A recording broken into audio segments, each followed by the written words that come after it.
Buenas tardes, hola, buen domingo, ¿cómo están ustedes? Yo creo que nos puede interesar hacer una puesta a punto de cómo vemos, con humildad y sabiendo que todo tiene posibilidades de variación, el momento actual en la Argentina.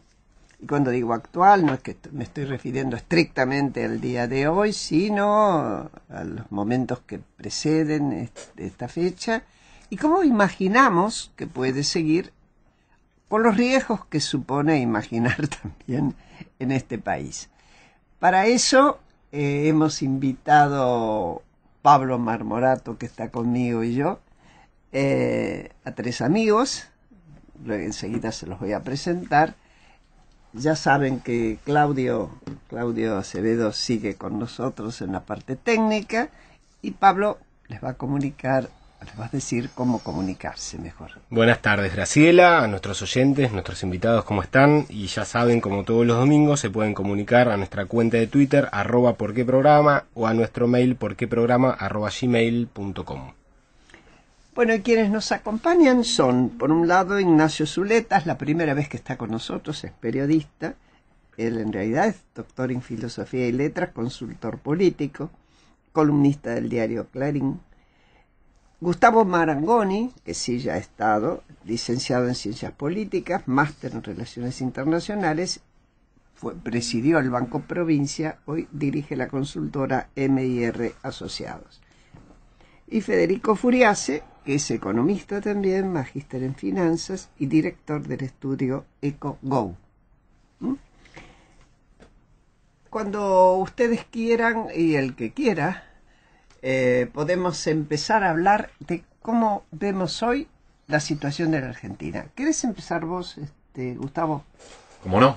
Bueno, gracias por la invitación, como siempre. Es un gusto. Bueno, me parece que desde el punto de vista, vamos a empezar por lo económico, desde el punto de vista económico, estamos en una situación de fragilidad, ahora en una suerte de primavera financiera, pero yo te diría que en el contexto de un invierno de la economía real. Es decir, se ha estabilizado la variable que más llama la atención y más incide en la economía de los argentinos, que es el dólar, por lo menos visiblemente, pero estamos viendo las consecuencias del fenómeno devaluatorio de este año, que ¿no? tuvimos al principio. Y del impacto enorme del remedio para calmar el dólar, que son las tasas de interés, que es lo que afecta muchísimo la economía cotidiana de todos, de grandes, de pequeños, de pymes, de individuos, etcétera.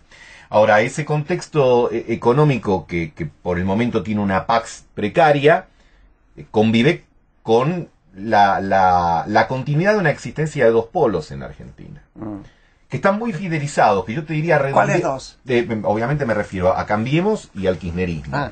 Que tienen polos bases, políticos. Sí, polos políticos, que están muy fidelizados.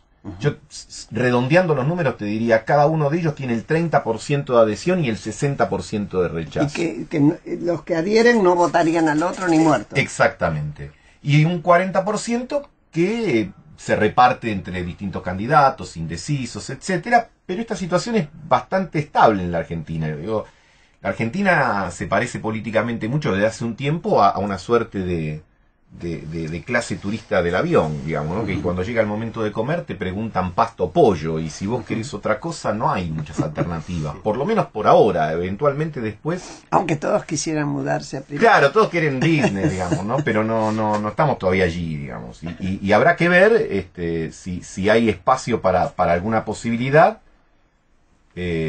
o ese 40%. A ver, el tema es, y a lo mejor es algo que después se puede profundizar, si vamos a tener una elección, me parece que no tendríamos una elección al estilo 2011, un candidato que saque el 54% de los votos. Eso que fue una barbaridad. Alternativa podría ser, me parece a mí, más entre el 2015, sí, posibilidad de balotaje, o entre el 2007, una primera fuerza o un gobierno que pueda a lo mejor obtener una victoria en virtud, que pueda ser capitalizada en virtud de la división de la oposición, ¿no? Recordemos que en el 2007 Cristina sacó el 45, más o menos, 44, y después estuvo Lilita con el 23, Lavagna con el 17 y algunos otros, ¿no? Entonces, yo descartaría, o por lo menos es el escenario menos probable, descartar no descarto nada, pero el escenario menos probable es el escenario de un 2011 electoral, y me parece más parecido a los otros dos, ¿no? Pero bueno, dejo acá la... Sí. No sé, ¿quién quiere seguir? No, coincido con Gustavo que no lo dijo expresamente, pero lo doy a entender en el análisis que hace, que en realidad el sistema político argentino, si uno lo mira en perspectiva, es muy estable. El voto es más o menos siempre el mismo. Se radica en dos grandes familias políticas, que son el peronismo y el no peronismo, que se alimenta básicamente de radicalismo y partidos independientes, que tienen una gran estabilidad y son quienes alternan y cambian la oferta a un público que vota casi siempre lo mismo. Por eso siempre si uno mira en perspectiva los últimos 30, 35 años de democracia argentina, uno se da cuenta que el voto de las clases medias urbanas, de la burguesía, es un voto que elude al peronismo. Si vos mirás en los años 90, cuando Menem tenía dominio de las cámaras, tuvo reelección, cambió la constitución, privatizó, cambió el sistema económico de la Argentina, las capitales de ciudades de provincias medianas eran todas gobernadas por la oposición, que en ese momento era radical. Uno iba a provincia, Mendoza, provincia peronista, intendente radical, o fallaba.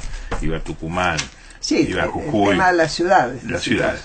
Ese voto urbano, si uno lo mira más acá, ve la elección 2009, la 2013 y la 2017, y vuelve la burguesía de las grandes ciudades a eludir al peronismo. O sea, si hubiera que sacar una hipótesis, yo diría que en la Argentina el voto peronista es más grande que el voto no peronista, es más grande que el peronista, y que cuando ese voto encuentra un programa y un liderazgo plausible, le gana al peronismo. Esto ocurrió ya 3 veces. Ocurrió en el 83, en el 99 y en el 2015.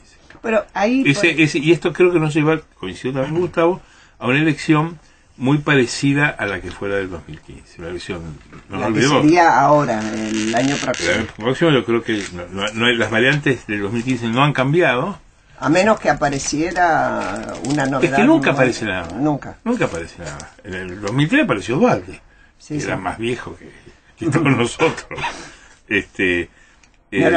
Yo creo que con las condiciones del momento, es decir, la del 2015, para Cambiemos, técnicamente fue una proeza, porque le gana a un peronismo que gobernaba el país, que tenía 17 gobernadores y un candidato extraordinario como Scioli. Eso el peronismo hoy no lo tiene. El peronismo, es cierto. Es cierto que un candidato extraordinario, pero muy saboteado por el propio gobierno nacional, ¿no? Yo creo que el gobierno nacional peronista quería que ganara Scioli. Eso siento con esa hipótesis. Yo no estoy tan segura. Hubiera ganado. No estoy tan segura, y acá hay un... Hicieron lo que él sabe mejor que nadie la historia. Yo tengo Yo he contado parte en mi libro sobre Macri Confidencial lo que ellos hicieron. La diagonal sería que los últimos 15 días sí y los anteriores años no, pero sería interesante hacer un programa sobre eso. Pero eso era el peronismo. Peronismo sin conducción desde que se fue Menem.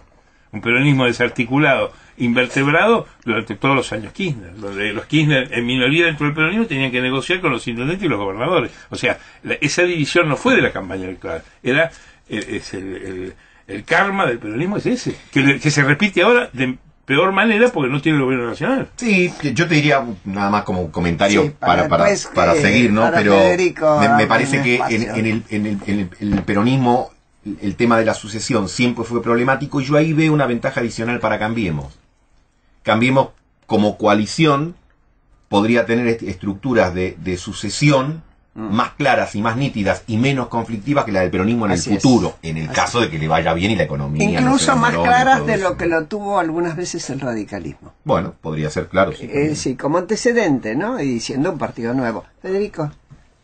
Sí, digamos, para completar un poco el análisis, creo que el gobierno está en el peor de los mundos, ¿no? Porque para el mercado no hizo el ajuste, en términos de ajuste El fiscal. suficiente ajuste. Sí, y te diría que ni siquiera hizo el ajuste cuando uno mira la economía a diciembre de 2017. El déficit fiscal no había bajado, el Banco Central tenía esa bola de Levax, el déficit externo se había amplificado. Y para la sociedad el ajuste tarifario, en términos de bolsillo del consumidor, estructura de costo de una pyme, fue muy fuerte.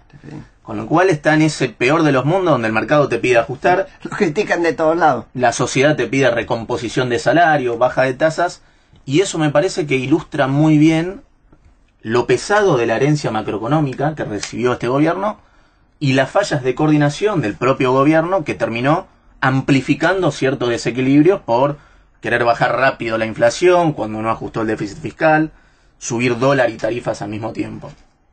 Ahora creo que en ese contexto difícil el gobierno tiene ciertos activos que además diferencian una economía real que va a estar muy dura, y ahí coincido con Gustavo, pero que marcan una diferencia importante respecto del 2001. Como primera instancia, el Fondo Monetario va a estar, y eso despeja el riesgo de default, por lo menos para 2018 y 2019. Es una señal política importante la del fondo. Y la sigue dando, ¿eh? La Todo sigue el tiempo. sosteniendo a pesar de el fracaso del primer acuerdo. Yo tengo la impresión, pero a ver, es una pregunta que después se puede emplear, que el fondo tiene en este momento como una decisión de que a Argentina le vaya bien, tal vez en compensación a lo que hizo en el Totalmente. 2001, que prefirió Brasil y dejó caer a la Argentina. Y es una Tal señal vez, ¿no? política porque quiere que le vaya bien con este gobierno, digamos, que propone hacer ciertos ajustes económicos. Modificaciones. Por eso te da un préstamo que es 11, 12 veces la cuota, cuando en realidad son 4 o 5 veces. Sí, sí. Te adelantó los desembolsos. Te Te da un permite, fondo social. te permite que el financiamiento para gasto social sea de 0,2% del producto. A mí me consta, yo era ministra de Desarrollo cuando estaba el otro fondo, y Teresa... yo no me acuerdo. Terminación. Terminación vino a hablar al ministerio, y la exigencia del fondo con respecto a los planes sociales en ese momento es que hiciéramos un padrón único. Tarea absolutamente imposible en la Argentina, porque el padrón de planes sociales en muchísimas provincias es el padrón electoral, y sobre todo en muchas intendencias. Entonces nadie te mandaba el padrón real. Vos tenías el tuyo, el del nivel nacional, pero no tenías los planes que cada provincia o cada Provinciales o intendencia municipales. podía tener. Entonces nunca sabías si se superponía. Ellos querían sanear, yo también hubiera querido, pero era imposible, era tarea imposible. Es decir, una exigencia que no se podía cumplir. Perdón. Claramente, Sí. por eso marca, creo, una diferencia. Por otro lado, a diferencia también del 2001, la devaluación no te genera un colapso del sistema financiero. Es un sistema financiero prácticamente de pesos, entonces no hay un riesgo de descalce de moneda por ese lado, que eso sería un factor de crisis importante. Y por otro lado, a nivel político, tiene una posición que está bastante atomizada, en línea un poco con lo que dice Gustavo, Cristina con ese 30%, que tiene un techo y un piso bastante parecido. Pero claramente, cuando uno ve los números del 2018, inflación en 48, 49%, salarios, en el mejor de los casos, con una recomposición paritaria al 30%. Eso es una Camioneros creo caída, que sacó más, ¿no? sacó el 40%, por eso Bueno. en promedio, si terminan en 30%, eso implica una caída del poder adquisitivo de 12-13%. Sí. Las tasas de interés en 65-70% para tratar de contener al dólar, ahogando todo el canal del crédito, con lo cual, de cara a 2019, la apuesta del gobierno creo que es intentar contener el dólar para que el salario se recupere algo contra la inflación Un poco, sí. y bajar gradualmente las tasas de interés. Y ahí está el punto clave. ¿Puede el Banco Central bajar las tasas para dar aire a la economía sin que se escape el dólar? Y ese es el equilibrio por el que tiene que ir. Y el principal obstáculo para eso es que todavía, si bien se calmó el dólar, el riesgo país no está bajando. Y el riesgo país Bajó un poquito, pero bajó todavía muy es poco, muy alto. porque todavía hay riesgo político Así es. de cara al año electoral, con una recesión que va a ir consumiendo tanto capital político como recaudación fiscal. Me parece que ahí está el principal eslabón para tratar de cambiar de este círculo vicioso en donde el mercado te baja el pulgar, la economía real se enfría y eso te complica el capital político, a un círculo virtuoso donde empieza a recuperarse la economía y a despejar el panorama electoral. Y en este contexto económico que estás planteando, Federico, y se lo amplío a Ignacio y a Gustavo, ¿cómo se imaginan por fuera estos dos polos, Cambiemos, kirchnerismo, a esta ancha avenida del medio que alguna vez dijo Massa? ¿Cómo se imagina esta dinámica entre algunos gobernadores, por ejemplo Schiaretti, Urtubey, Uñac de San Juan, Massa, el propio Massa, Pichetto? Decía, el peronismo, decís vos. El peronismo no peronismo kirchnerista, federal. exactamente. El Se mira. peronismo peronista, como decía Rousseau. Mirá qué recuerdo que traje. Peronismo peronista. Yo tengo no quiero establecer o crear discordia. Yo soy muy crítico de la oferta explicativa sobre los fenómenos. Yo creo que al gobierno hay una burbuja explicativa que está en los medios, fundamentalmente, y en los medios audiovisuales, en donde lo juzgan por cosas que el gobierno no quiere hacer. El gobierno nunca iba a ajustar. ¿Cómo? El gobierno nunca iba a ajustar. Porque en las primeras discusiones del primer año, cuando se discutía si el ajuste o no el ajuste, los racionales del gobierno decían, escuchame, Mauricio, ¿ajustar para qué? Ujú. ¿Para qué? ¿Para que nos echen de una patada en 2 meses? Los gobiernos buscan gobernabilidad y Así adaptan sus agendas a sostener la gobernabilidad. El gobierno ganó por 650.000 votos en la segunda vuelta del balotaje. Los 2 primeros años, siendo minoría en las 2 cámaras, sacó todas las leyes que quiso. Hizo mucha política. Mejoró desde el 2017, en que tiene un senador más y es primera minoría en diputados. Ganó la elección de 2017 y sigue manteniendo los caracteres organolépticos, sus activos del 2015. Tiene un líder, tiene un programa y domina 6 de los 7 territorios más grandes de la Argentina. El peronismo no tiene líder, discute el programa y hay que ir a Tucumán a buscar el primer distrito del peronismo gana. Si el gobierno mantiene eso, ¿qué te va a ir a ajustar? Porque lo que quieren es gobernar. ¿Qué es? Tener secretaria, tener Movistar, Movicor, no sé, celular de pago, viáticos, viajes, mucho viaje. ¿Viste que van a Madrid 2 días y vuelven? Sica fue esta semana, fue 2 días, habló, dio una conferencia, comió con Puerto y volvió. Es muy cansador por lo pronto. Yo me muero si tuviera que hacer eso. Bueno. Bueno, ser funcionario debe ser horrible, disculpame. Yo lo único que digo, por lo que sería funcionario en la vida, sería por escuchar el himno de los actos, que me encanta. Bueno, pero podés ir. Sería lo único lindo. Te voy adelantando que va a haber momentos donde lo vas a tener que escuchar hasta 7 veces por día, porque cuando vas a los actos y escuchas 6, 7 veces, ya no sé si no he tenido. Yo soy soldado instruido, he hecho el servicio militar y se cantaba bastante el himno, pero no si te Bueno, yo te puedo asegurar que Bueno. 7 veces alguna vez. Pero escuchá, Pero por favor, me traes el servicio militar. El No me servicio digas que te militar. emocionabas ahí. Bueno, Yo te con emocionaría. el himno me emociono. No, cuando eras conscripto. No, sí, yo bajé 2 gobiernos.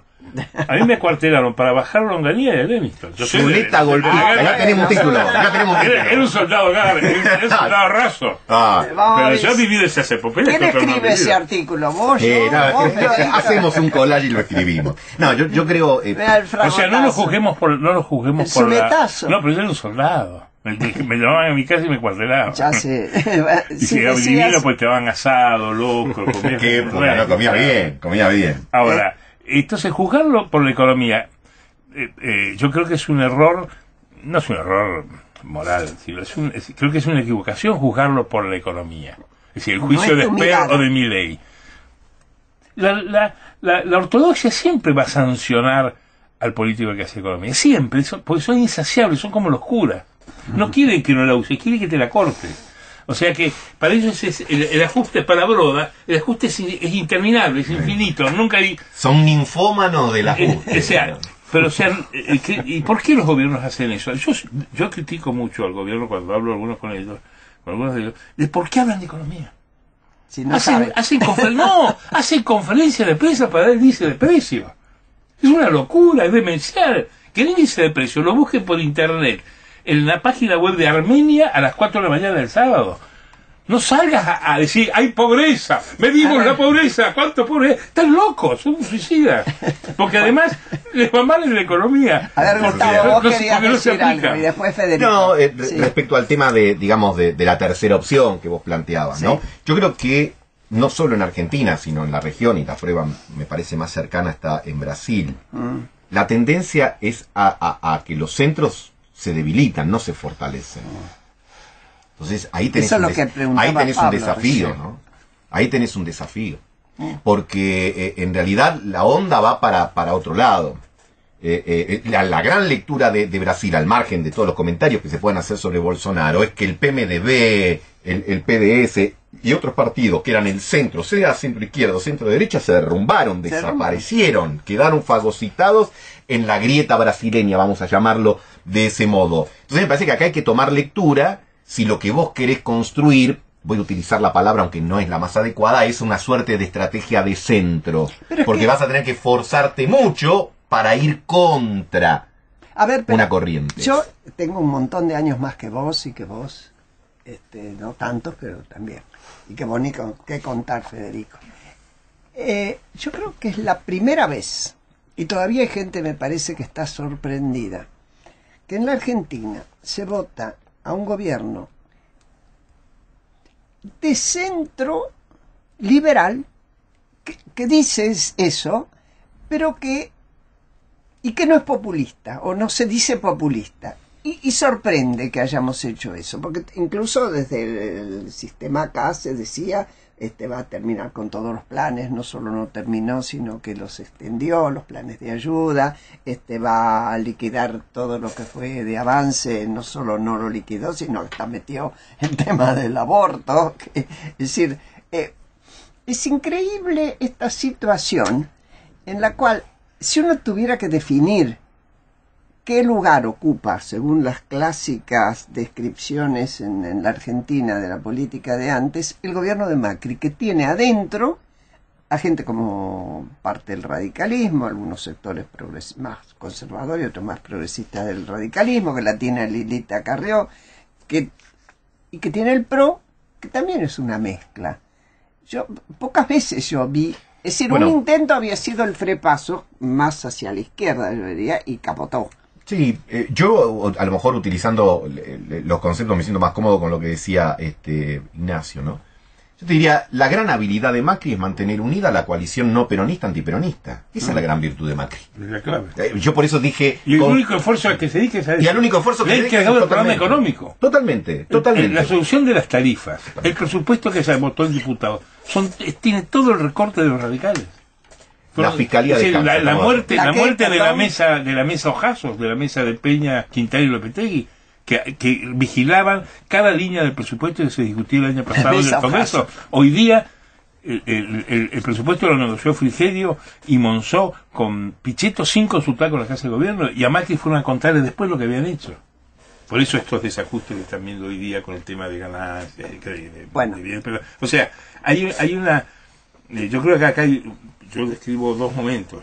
Un momento es Macri 2015, 2 años de intento de reforma del sistema político argentino, cambiar el modo de ver la política, de relacionarse con las provincias, de organizar las rentas, de organizar hasta políticamente la mediación con los ciudadanos. Y ese proyecto estalla a comienzos de este año y nace un nuevo gobierno, que es un gobierno de emergencia. Un gobierno de emergencia para que termine bien este gobierno, con Macri reelegido o no.